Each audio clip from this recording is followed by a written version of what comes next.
Hey everybody, this is a quick video in case you have a DEKCO DC2L smart Wi-Fi security camera and you need to do a hard reset on it.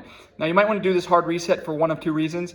The first is troubleshooting. If this camera will not connect to your device, or it won't sync with the app, or it won't pair with your device or anything like that, or if it's not connecting, if it's not coming on, if it's not responding, if it's frozen, anything like that, a good troubleshooting step is a hard reset to factory default settings.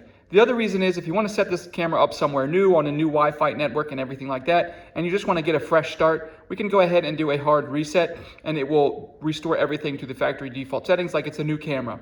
So if we're ready to do that, it's quite easy. All you need is like a paper clip or a pin or something, just something not too sharp that it could damage the device.